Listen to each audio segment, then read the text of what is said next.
This is Sunday night. Hello, I'm Melissa Doyle. It's an image you can't forget. The little superhero, William Tyrrell, in his Spider-Man suit. The photograph taken the day he vanished without a trace. Since then, thousands of words have been written. Countless news reports have been broadcast. But they haven't ever told the whole story, the real story of William's life and his mother, Karlie. How are you doing? I'm coping. Yeah, not that good, like the best I can with what I'm given. How tough is it? Very tough. What's the hardest part? Not having my kids. Do you just feel like you're on your own? Yes. Well, I have my two younger boys, but yeah, they're not meant to be there to look after me. It's 3.5 years since Karlie Tyrrell's world was torn apart. 3.5 long years since her precious son, William, disappeared. The little boy, in the Spider-Man suit, vanished from his foster grandmother's home at Kendal on the New South Wales mid-north coast. And time has not lessened any of the hurt. Have you got a good support network around you? Have you got friends, family? I pretty much isolated myself a lot. But yeah, I do have, a few good people. Why have you isolated yourself? Of course, I felt like I was the worst mum in the world. You're not, you know you're not. I know.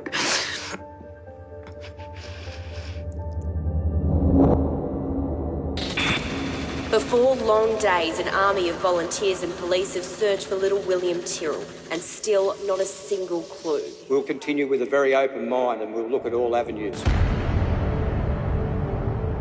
It was and remains one of the most baffling crimes in Australia's history. 3-year-old William Tyrrell, 1 minute playing happily in the front yard of his foster grandmother's home. The next, gone. And in the days that follow, the hope of finding a little boy lost in the bush gives way to the certainty that William has been abducted, taken by a person or persons unknown. Every parent's nightmare. Do you just feel like you're in this... Every day you get up, it's still going on. It must be hell. It is. It's the worst. I'd rather die. Tonight, Karlie Tyrrell speaks for the first time, revealing what led to her son being placed in foster care. I just made bad choices. Answering malicious rumours that she was responsible for William's disappearance. Did you have anything to do with it? And the bombshell, the daughter Karlie wants back, William's older sister. Why do you want to talk now? Why are you talking to me? Because I pretty much don't know where else to turn now. And yeah, I want my boys and my kids to, like, all my kids to have a good life. Like, I want this just to end and William to come home. And yeah. You seem nice enough to talk to. This is the story you haven't been allowed to hear. For nearly 3 years, the Australian public was led to believe that the couple caring for William at the time of his disappearance were his parents.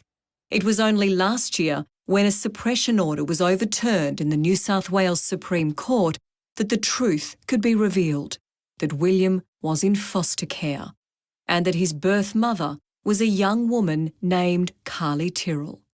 Because I haven't come out and said anything, of course people are going to assume I don't care. And that's okay, because I know that I do. So I don't really let it, I don't let other people get to me like, yeah, it makes me angry. But yeah, I'm more angry with, like, the system. Do you think they were too quick to judge? Their judgment doesn't bother me really, but yeah, I'm not a bad person, I'm not a bad mum. Karlie's story is all too familiar. At age 19, she began a romance with a troubled young man named Brendan Collins, a relationship that would soon be blighted by alcohol, drugs and violence. It wasn't working when my kids come first, so I had to leave, and that was probably like 3 years ago. Yeah, we've been separated, like fully separate, like not in a relationship, but we've had contact for the children. But yeah, I don't want him in their life. Why? Because I just don't. I mean, or, you know. Unless he wants to show that he's safe to be around the kids and myself. Where is he? I think in jail.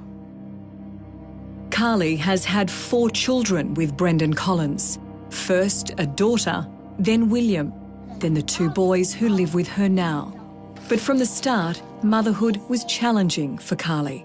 Can you tell me what happened? How it all began? I don't know. I just made bad choices and I wasn't ready, I guess, to have my daughter. But yeah, then I wanted to do everything I could to, yeah, be the best mum I could be. So I did everything and yeah, I'm still trying to do everything I can. But I don't know what else to do. What sort of mum did you think you would be? Like a nurturing mum, a caring, loving, yeah, a good mum. And were you? Yes. Tell me about William, when he was born, what he was like, how you were. I dressed him in like little flannelette pyjamas. Yeah, it was so cute. And then the nurses had never seen a baby in like little pyjamas before. Yeah, it was nice. But for Karlie, there was heartbreak when her first child, William's big sister, was placed in foster care.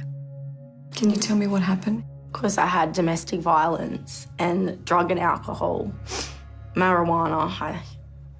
When I had to do a drug screen, I tested positive after I'd had my children. Yeah. I guess nobody can imagine. Because of my anxiety, like it's not an excuse, but yeah, I've just always used marijuana to cope with my anxiety and everything because I don't really like taking medication.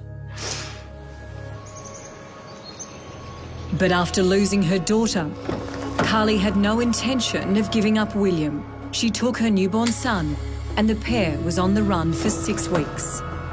So yeah, I absconded with him. You're being a mum, weren't you? Yeah. No way am I handing over my kid. But Karlie's efforts were fruitless.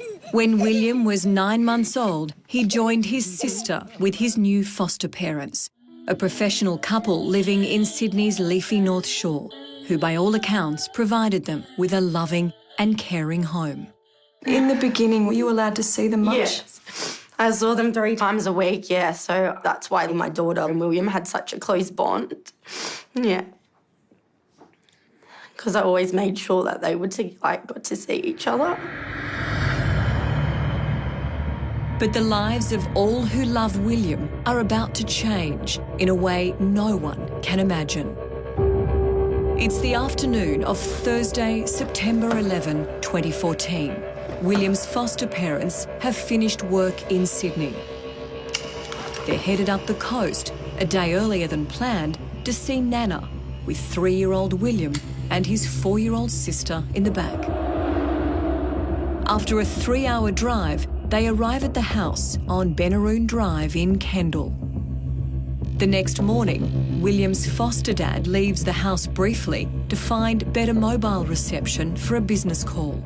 William's foster mum and grandmother sit outside having a cup of tea while the children play happily in the garden, William in his favourite Spider-Man outfit.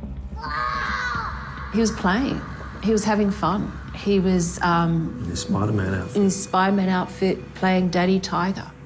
I think back to that moment where I just went, I can't hear him. why can't I hear him? And I walked around. It was just 2 metres, 3 metres away from where we were sitting. And I've just walked out and I just see nothing. William? I see nothing. I hear nothing. William!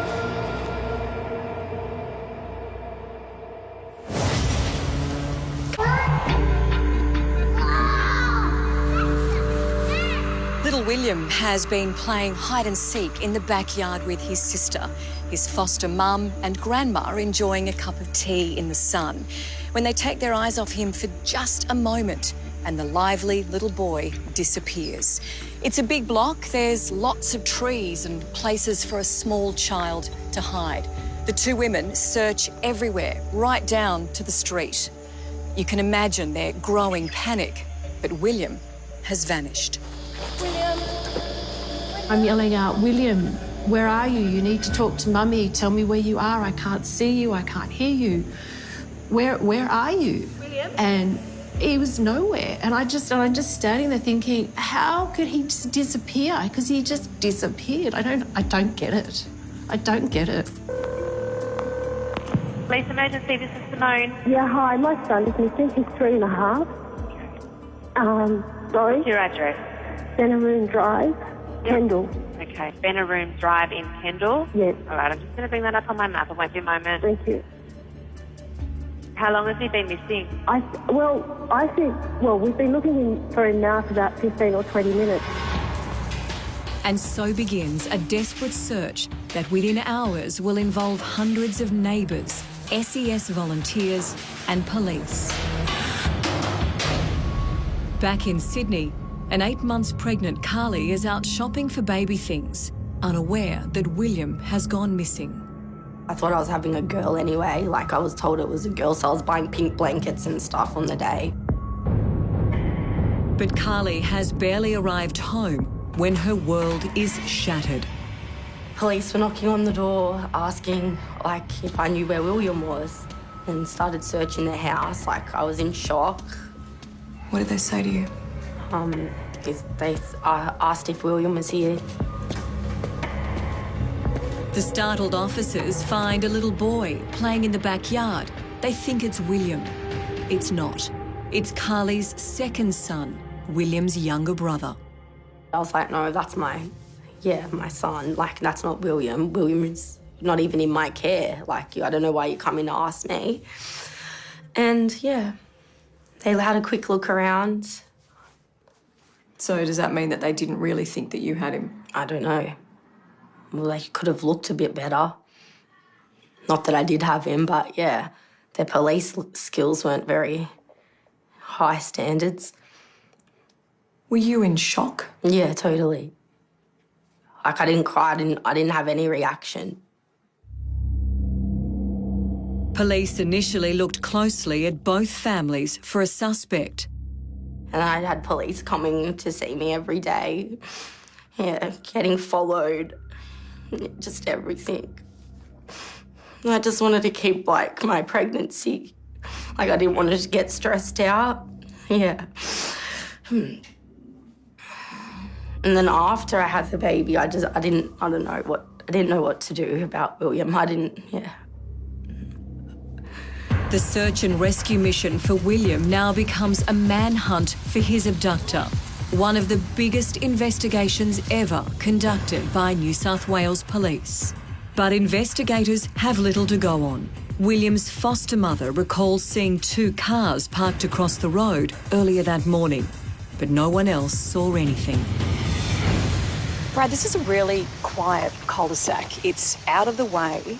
It's not as though cars just go past. So does that say to you that somebody has specifically come in here to target William rather than it being a random occurrence?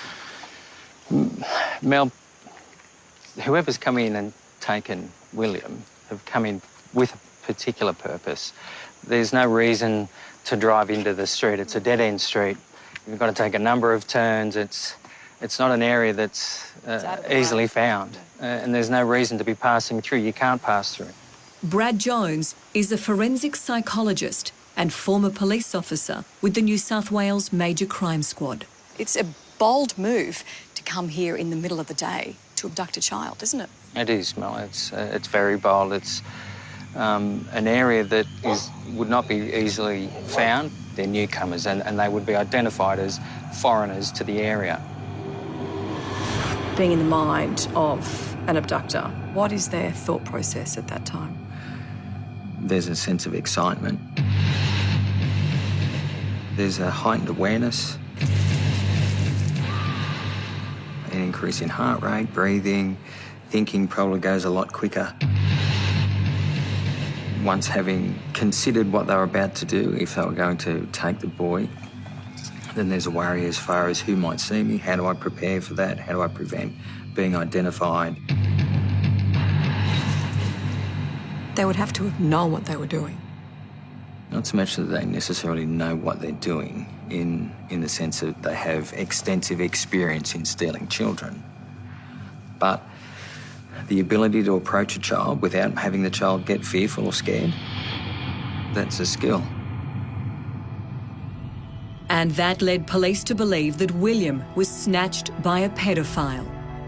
While the foster parents and the biological parents have been ruled out as suspects, that hasn't stopped the rumours and innuendo. Do people think you had anything to do with it? I think so. Did you have anything to do with it? No. I was at Blacktown shopping. I showed the police my ATM receipt, my docket, everything.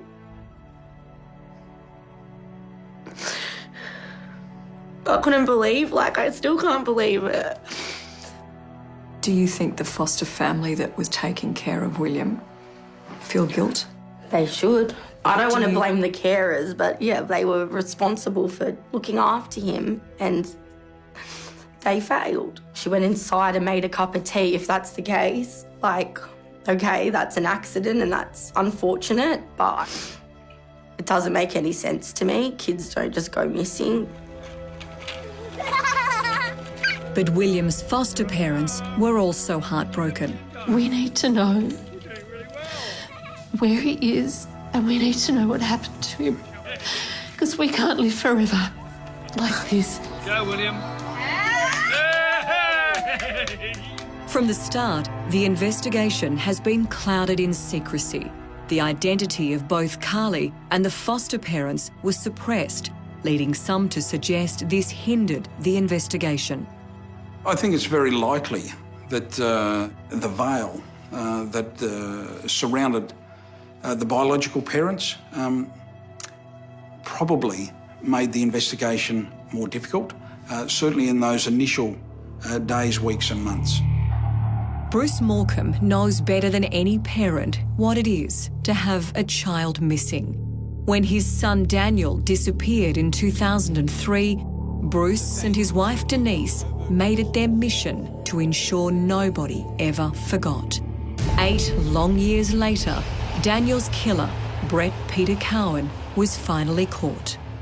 Any investigator will tell you the first 24 to 48 hours is critical in casting the net. That certainly was the case in Daniel's situation, where there was an enormous volume of information provided initially, and that all was because the public got behind the family's personal appeal. And both the biological and the foster parents should be made available, if they wish to make that public appeal, because it is critical in gathering information.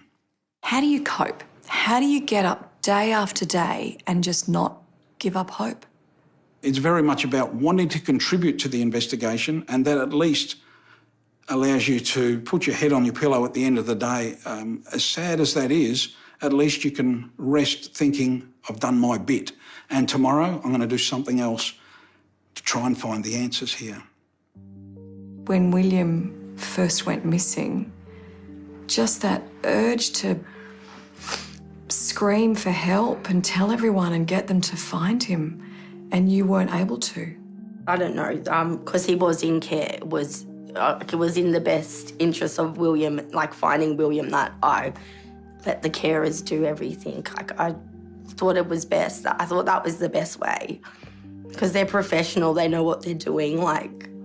I I didn't want to go on news being like angry or anything, making anything worse. It didn't mean I didn't love him. Was that hard though? Yes.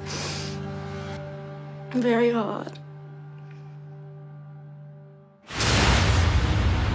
William Tyrrell has disappeared, and in this quiet mid-North Coast haven, police have been forced to acknowledge the chilling possibility that there could be a pedophile network, with a reported 20 registered sex offenders living in the surrounding Kendall area.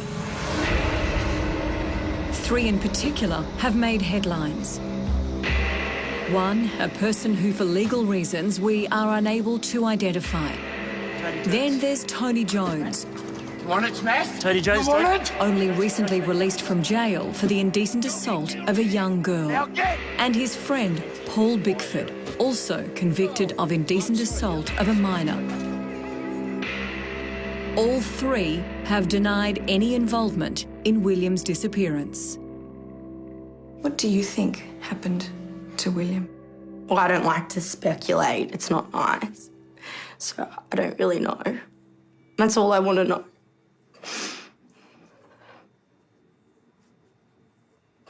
Yeah. I don't know. Do you think he's out there somewhere? I hope so.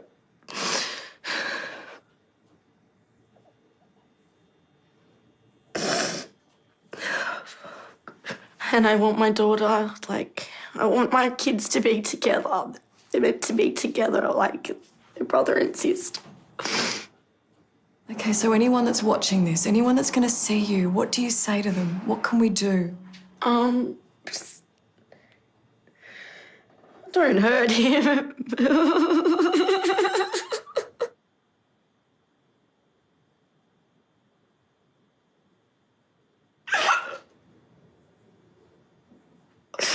Just let him come home, please. He hasn't even met his little brother yet. It's not fair. Yeah. I don't know what else. Do you think someone has him? I guess so. Where else could he be? He's not in the bush. Do you feel that he's alive? Yeah, and I feel like whoever has him needs a bullet. Karlie's belief that William is still alive is not just a mother's wishful thinking. Investigators and experts share her optimism. Do you think he will ever be found alive? I'm hopeful that he is. I'm hopeful that he is. Certainly there's nothing that the police have found, and there's nothing being presented that would ever suggest that he's not alive. And I, like the investigators and probably everyone else, are of the opinion that he's alive, and with any luck and efforts, he'll come home.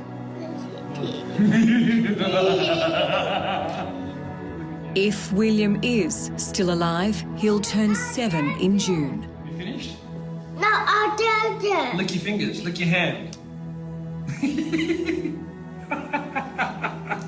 Happy birthday, William.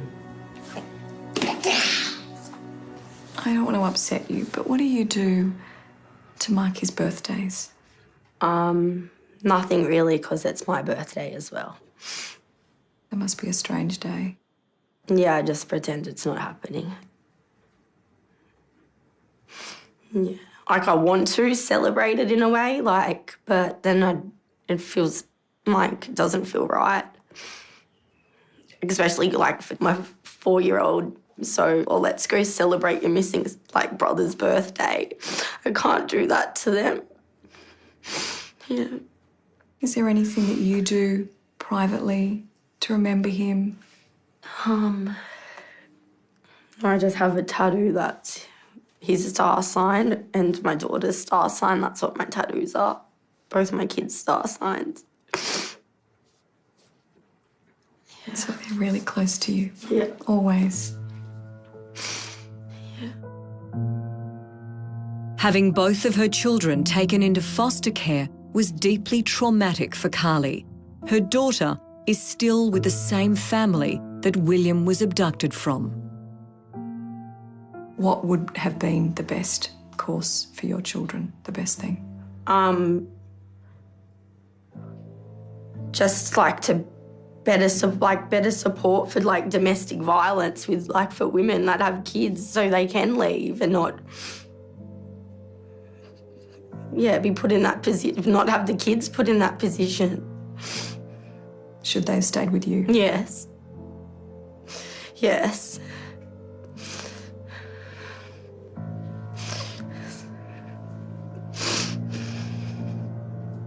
Is that where you feel that it let you down? Yeah, and it didn't matter what I did, I just wasn't ever good enough. Karlie says that she feels like the worst mother in the world. What would you say to her? I have no doubt that's not the case. You just cannot tear yourself apart. It is very much about you cannot undo what's already happened, and there are always regrets. You know, it's been an incredible, difficult number of years for the family and everybody concerned. But have no fear.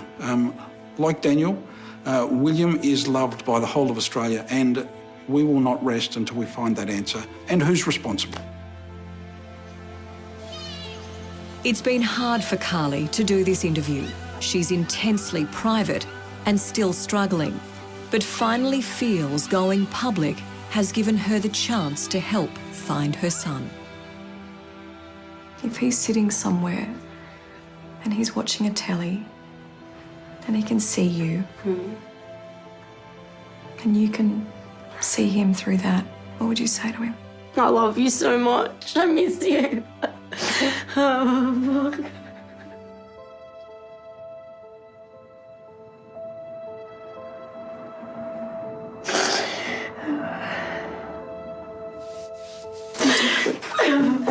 He'll come home, all right? Okay. Sorry. It's okay. Do you feel like you're strong? Yeah. You are? No one will break me.